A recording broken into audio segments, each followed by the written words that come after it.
Miên hưởng mũi nhung chăng oi nè an chui cật nhung mắt nhung từ tụ ban ca sọ xa cua xòm đái pi nè an đừng nè đại quạt ban mơ medica video nơi lơ page cầm đi nè ô ở nhung chỉ một nụ bạc cài chạy mùi cho pi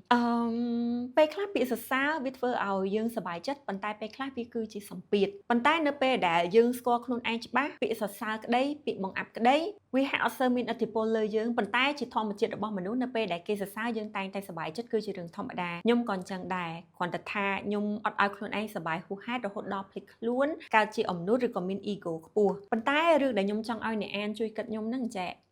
cái thang nhung bậc cái á, bàn tay nó pe chư nhung tờ pẹt nó pe để nhung clear nhung tờ tinh ai nhầm, hay nó pe để nhung trong tinh phải block nhung tờ xa, đài miền nhẹ lụa rồi có pe khác nhung tờ xa tầm nửa tờ miền bọc lực lụa để quạt chui sầm rùa tờ đo sự cảm phiền tinh lụa nơi không cái lại để quạt phơi cà, đầm bayផលិត trên chia sập hơi mùi bán, cứ nhung thở ca nhẹ cừu, mà cù, nó pe để nhung xây hưởng bán nhung miền trong ca nghĩa đầm bay chui trụ bên đặt akra virus, đầm bay tờ lạng file vợt bỏ nhung tờ không InDesign, đầm bay ra chả nà crop ao, nó pe để nhung đăng thả ok nhung miền bành hà, lời chất nhung một ai soi xongខ្លួនឯងបានទេខ្ញុំទៅរកអ្នកប្រឹក្សាខាងផ្នែកផ្លូវចិត្តនៅពេលដែលខ្ញុំចង់ញ៉ាំកាហ្វេខ្ញុំទៅហាងកាហ្វេដែលមានអ្នកឆុងកាហ្វេឲ្យនៅពេលដែលខ្ញុំចង់ទៅណាមកណាខ្ញុំអត់មានអីជីខ្ញុំហៅអីជីនៅពេលដែលខ្ញុំទៅហាត់ប្រាណដំបូងគឺខ្ញុំត្រូវការគ្រូបង្វឹកដើម្បីប្រាប់ខ្ញុំពីរបៀបនៅក្នុងការហាត់ប្រាណឲ្យបានត្រឹមត្រូវនៅពេលដែលខ្ញុំមានចម្ងល់ណាមួយដែលខ្ញុំអត់អាចរកមនុស្សមកឆ្លើយសម្រាប់ខ្ញុំបានខ្ញុំ search នៅក្នុង Google ខ្ញុំប្រើ Chat GPT នៅពេលដែលខ្ញុំទៅរៀនខ្ញុំស្ដាប់គ្រូបញ្យលខ្ញុំមានសំណួរខ្ញុំសួរគ្រូឬក៏មិត្តរួមថ្នាក់ហើយតែបើខ្ញុំត្រូវលើកគ្រឿងទាំងអស់នឹងមកពីព្រោះខ្ញុំចង់បញ្ជាក់ប្រាប់អ្នកអានថាចេះ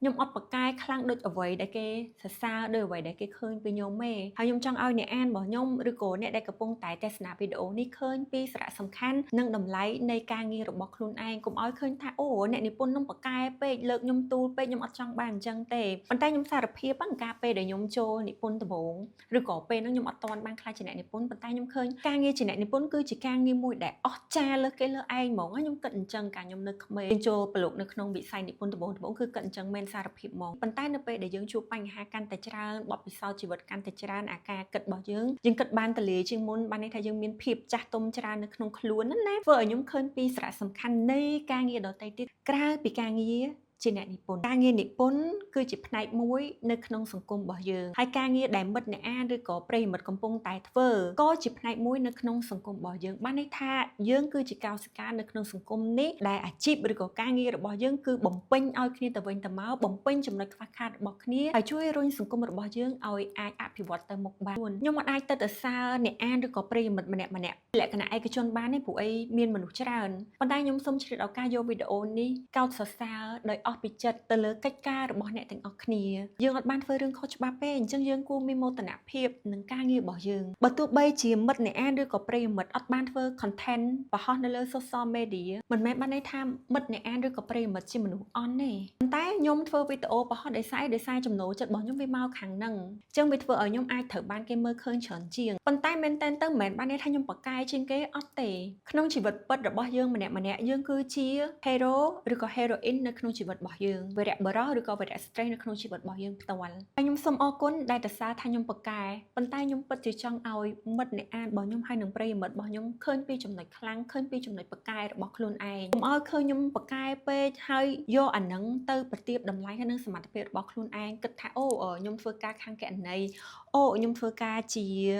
អ្នកលក់ខ្ញុំអត់បកកែដូចឌីណាឬក៏បងឌីណាមិនមែនអញ្ចឹងទេយើងម្នាក់យើងមានគុណតម្លៃរៀងខ្លួនយើងមានសមត្ថភាពរៀងខ្លួនដែលយើងអត់គួរប្រៀបធៀបគ្នាទេគុំរបស់យើងអាចអភិវឌ្ឍទៅមុខបានមិនមែនមានតែអ្នកនិពន្ធម្នាក់ឯងវាត្រូវការមនុស្សធ្វើការនៅគ្រប់វិស័យទាំងអស់ហ្មងដើម្បីរុញសង្គមរបស់យើងរុញប្រទេសរបស់យើងឲ្យអាចខ្លាយទៅជាប្រទេសអភិវឌ្ឍជឿនលឿនបានសម្រាប់ខ្ញុំធ្វើមិនបើទេពកោសលរបស់ខ្ញុំវាធ្វើឲ្យខ្ញុំចូលចិត្តសរសេរវាធ្វើឲ្យខ្ញុំចូលចិត្តនិយាយប៉ុន្តែទោះបីមិនក៏ដោយអានឹងគឺគ្រាន់តែជាផ្នែកមួយនៃការងារនៅក្នុងសង្គមទេហើយខ្ញុំនិយាយថងចំណុចនេះខ្ញុំក៏សុំទោសដែរទៅកាន់អ្នកនិពន្ធរៀមច្បងទាំងអស់ឬក៏អ្នកនិពន្ធរួមចំនួនខ្ញុំនិយាយក្នុងន័យនេះមិនមែនបានន័យថាខ្ញុំ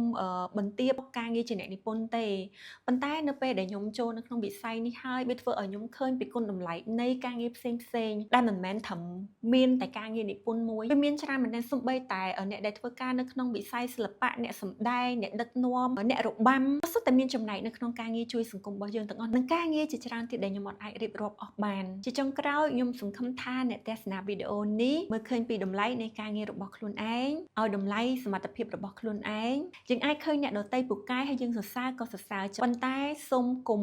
អន់ចិត្តដោយគិតថាមកពីយើងអត់អាចធ្វើអ្វីដែលគេអាចធ្វើបានទើបយើងជាមនុស្សអន់មិនមែនអញ្ចឹងទេការងាររបស់យើងខុសៗគ្នាអញ្ចឹងជំនាញរបស់យើងក៏ខុសៗគ្នាដែរហើយជាថ្មីម្ដងទៀតគុំគ្រាន់តែឃើញខ្ញុំអាចសរសេរសៀវភៅបានខ្ញុំអាចផលិតមាតិកាវីដេអូបានគិតថាខ្ញុំពូកែលើសគេលើសឯងមិនមែនទេវាគ្រាន់តែជាទេពកោសល្យរបស់ខ្ញុំវាគ្រាន់តែជាអ្វីដែលខ្ញុំចូលចិត្តហើយខ្ញុំចំណាយពេលទៅលើវាខ្ញុំអាចធ្វើវាបានប៉ុន្តែបើសិនជាអ្នកទាំងអស់គ្នាចង់មកធ្វើមាតិកាវីដេអូខ្ញុំគិតថាឲ្យតែអ្នកទាំងអស់គ្នាដាក់ចិត្តខិតខំគឺអាចធ្វើបានដូចគ្នាហ្នឹងហើយវីដេអូហ្នឹងមានតែប៉ុណ្្នឹងទេខណៈនេះខ្ញុំកឹមឌីណាជាអ្នកនិពន្ធប្រឡាំលោកខ្មែរសូមអរគុណនិងសូមជម្រាបលា